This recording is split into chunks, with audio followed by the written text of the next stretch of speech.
Hello everyone! Welcome back to our English lesson series. Today we're learning about narrative text. This type of text is used to tell a story, either real or fictional, with the purpose of entertaining or sharing a moral lesson. Our story today is The Ugly Duckling. Let's get started. First, what is a narrative text? A narrative text is a type of text that tells a story, real or fictional. Its purpose is to entertain, to teach a moral lesson, or to share an experience. Structure of narrative text. A narrative text usually has 5 main parts. First, orientation. This introduces the characters, setting, and situation. Second, complication.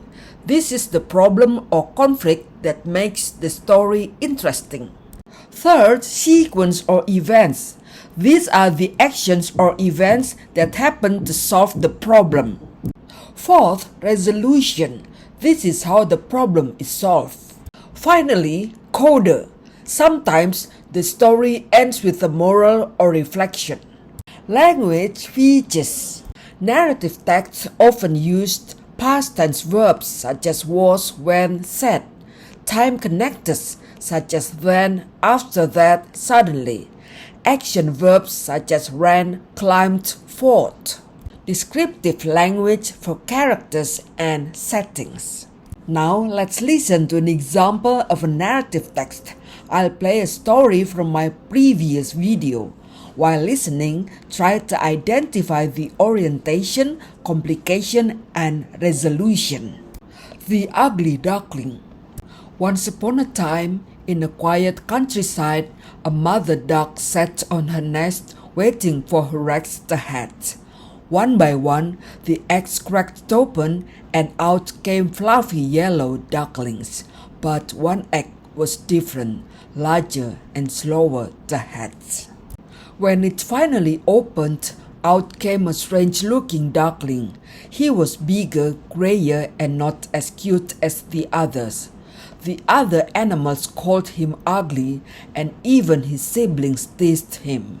Feeling unwanted, the duckling ran away.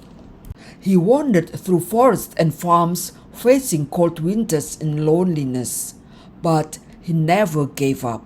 One day, he saw beautiful birds flying overhead, swans. He admired them, but felt he could never be like them. As spring arrived, the duckling saw his reflection in the water. To his surprise, he had grown into a graceful swan. The other swans welcomed him, and he finally found where he belonged. The story reminds us that true beauty takes time to grow, and everyone has their own journey to becoming who they're meant to be. Great! Did you notice the structure? Who are the characters? Where did the story take place? What was the problem? How was it solved? So, that's all about narrative text. If you enjoyed this lesson, don't forget to like, share, and subscribe. See you in the next video.